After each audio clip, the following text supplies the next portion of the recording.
महाराष्ट्रातील 24 उमेदवारांचा फेरमतमोजणीसाठी अर्ज 24 उमेदवारांनी ईव्हीएम मधील मतमोजणीवर संशय व्यक्त केला। विरोधकांची ईव्हीएम विरोधात राज्यभर मोहीम सुरू। महाराष्ट्रातल्या उमेदवारांनी ईव्हीएम पडताळणीसाठी अर्ज दाखल केलेत। ईव्हीएमवर उमेदवारांचा संशय।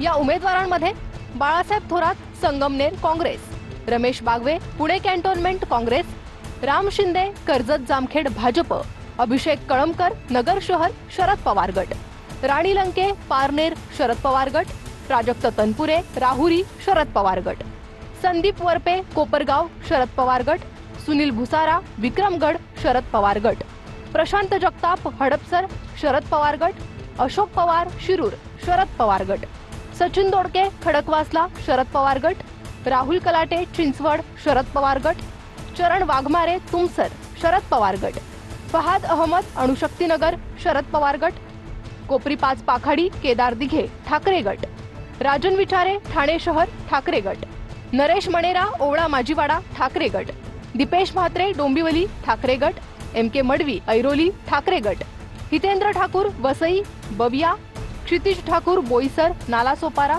बविया, राजेश पाटील बोईसर बविया यांचा समावेश आहे। आमचे बालेकिल्ले त्या बालेकिल्ल्यामध्ये सुद्धा आमची मतं आम्हाला मिळाली नाही असा आमचा प्रत्येकाचा दावा आहे। म्हणून याकरता निवडणूक आयोगाच्या सूचनेप्रमाणे व्हीव्हीपॅटच्या माध्यमातून आपण त्या प्रती चेक करू शकतो। त्यासाठी शासनाच्या असलेल्या नियमाप्रमाणे आम्ही त्याचे पैसे भरलेले आहेत आणि माझ्या मतदारसंघामध्ये 345 मतदान केंद्रामधली 2 मतदान केंद्र मी टेस्टसाठी त्या ठिकाणी दिलेली आहेत। मला नक्की विश्वास आहे की व्हीव्हीपॅटच्या माध्यमातून यांचं जे आहे शासनाचं निवडणूक आयोगाचं जे पोलखोल आहे ते होईल व त्याच्यामध्ये नक्की काहीतरी निघेल हा माझा आशावाद आहे। आम्ही 4 दिवसापूर्वी मी अर्ज दिलेला आहे फेरमत मोजणीसाठी आणि 18 बुधवारचा त्या ठिकाणी आपण अर्ज दिलेला आहे। त्यासाठी आपण 18,47,600 रुपये त्या ठिकाणी आपण भरलेले आहे। तर मी जेव्हा मुंबईमध्ये आम्हाला पवार साहेबांची मीटिंग होती सगळ्या उमेदवारांची, तर पवार साहेबांनी सुद्धा त्यावर आक्षेप घेतलेला आहे आणि सगळ्या उमेदवारांना सांगितलं की तुम्ही त्या ठिकाणी अर्ज दाखल करा। प्रत्येक उमेदवाराचे त्या ठिकाणी प्रश्न होता काही मशीनचा,